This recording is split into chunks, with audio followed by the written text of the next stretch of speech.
l'entrée des établissements scolaires, les voitures défilent. Des parents déposent leurs enfants au compte-gouttes comme d'habitude.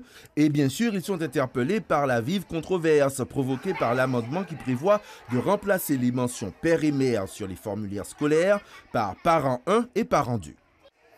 Il y a un père, il y a une mère dans une famille, beau-père, belle-mère et peut-être, mais parent 1, parent 2, non. Alors après, c'est quoi, parent 3, parent 4 dans les familles recomposées? On fait comment? Qui est parent 1, qui est parent 2? Non, il faut arrêter un moment. Pour concevoir un enfant, il faut une femme, un homme, un père, une mère, et après, c'est tout. Tout parent, c'est parent. Comment, mon papa ou sans parent? Bah, je vais juger que ça n'a pas une place dans le bail là, quoi. C'est pas bon. Qui c'est qui serait prioritaire, qui sera pas prioritaire pour moi?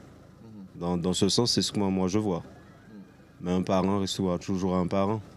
Aujourd'hui, parent 1, parent 2, ça m'interroge sur la destination de la société. Vous êtes pour cette mesure de parent 1, parent 2? Oui, sincèrement, oui, monsieur.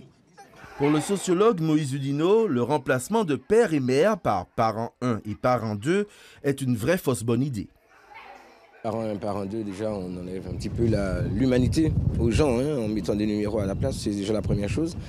Ensuite, ça dépend de ce qu'on veut mettre et de ce que l'on veut dire sur parent 1 et parent 2. Si c'est pour dire et qu'on fait la corrélation avec la neutralité, avec les questions du genre, ça devient problématique parce qu'à l'école, pouvoir donner des informations privées sur des familles, sur le mode de vie des parents, je ne suis pas certain que ce soit la bonne chose.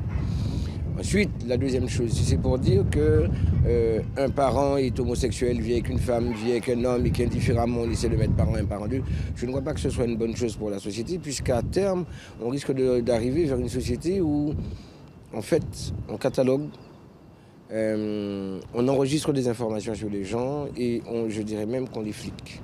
Face à la levée de boucliers provoquée par cet amendement, le gouvernement a changé son fusil d'épaule en proposant désormais que soit noté dans chaque case père et mère, laissant le choix final aux parents.